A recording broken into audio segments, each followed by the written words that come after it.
बिस्मिल्लाहिर्रहमानिर्रहीम। हज कोर्स के हवाले से एक अहम मसला जो लोग पूछते हैं कि हमने जो है वो जब जाना है, फ़्लाइट है, तो एहराम कहाँ से बांधें। तो इस हवाले से ये याद रखें कि अगर आपकी डायरेक्ट फ़्लाइट है, यानी लाहौर से या कराची से या दीगर ममालिक से डायरेक्ट आपने जद्दा जाना है, तो उसके लिए आप बेहतर यही है कि घर ही में गुस्ल कर लें, क्योंकि एहराम से पहले गुस्ल करना और नीयत से पहले खुशबू वगैरह लगाना ये सुन्नत रसूल मुस्तफ़ा सल्लल्लाहु अलैहि वसल्लम है। तो आप पहले घर में गुस्ल कर एहराम पहने और उसके ऊपर खुशबू वगैरह भी लगा सकते हैं कि अभी नीयत आपने नहीं की है। नीयत के बाद फिर जो होता है वो एहराम के कवानीन जो है वो लागू होते हैं। अब आपने घर के अंदर ही 2 रकत जो है वो एहराम की नीयत कर लें और अभी आप उसकी नफल पढ़ लें और उसके साथ साथ 2 रकत हाजत के और खैर व आफ़ियत के वापस आने के इस तरह के भी पढ़ लें।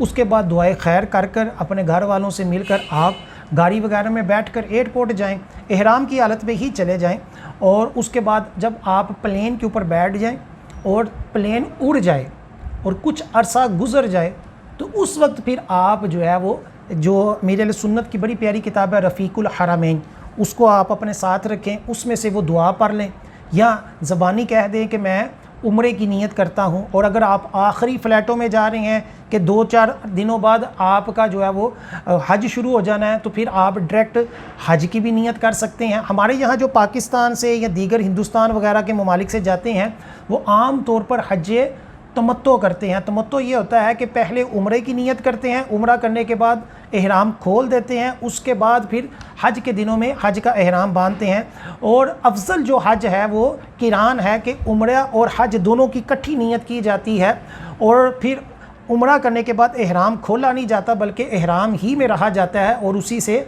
हज किया जाता है। और एक तीसरा होता है कि हज इनफराद भी कहा जाता है कि सिर्फ हज की नीयत की जाती है और उम्रा वगैरह की नीयत नहीं की जाती। तो आप जो है वो अब जब जहाज़ के ऊपर बैठ जाएं, जो सा आपने हज करना है या उम्रा करना है आप उसकी नीयत करें और फिर जब आप जद्दा उतर जाएं, अब आपने सारे रास्ते जो है वो लब्बैक अल्लाहुम्मा लब्बैक कहना कि ये सबसे अफजल जो है वो इस वक्त जो है वो वजीफ़ा है और बड़ा प्यारा, बड़ा शानदार और बड़ा ही दिल को छू जाने वाला ये प्यारा सा वजीफ़ा है। आप इसको जारी रखें। उसके बाद जब आप जद्दा उतरें, अपना सामान वगैरह लें, अपने होटल में पहले जाएं। अपने होटल के अंदर आप अगर थके हुए हैं तो थोड़ा आराम कर लें। फ़ौरन जो है वो उम्रा करना ज़रूरी नहीं होता। आप आराम से अपने होटल के अंदर जाकर सोना चाहें सो जाएं। बस ये एहतियात कर लें कि आपका चेहरा और आपका सर जो है वो एहराम से ना छुपे, क्योंकि बाज़ दफ़ा होटल के अंदर एसी जब लगा होता है तो बंदा कंबल भी लेकर सो जाता है, तो इसकी एहतियात की जाए। उसके बाद आप उठें, फ़्रेश होकर गुस्ल करें।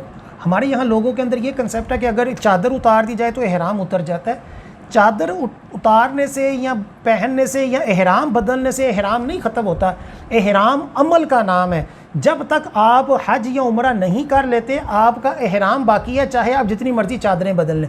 लिहाजा गुस्ल कर पूरे फ़्रेश होकर खाना काबा की तरफ चल पड़ें और अपने गुनाहों को याद करते हुए अल्लाह ताला की रहमत के ऊपर तवज्जो करते हुए आप जो है फिर वो अपना उम्रा करें। वो उम्रा कैसे करना है इंशाल्लाह मैं अगली वीडियो में आपको वो बताऊँगा।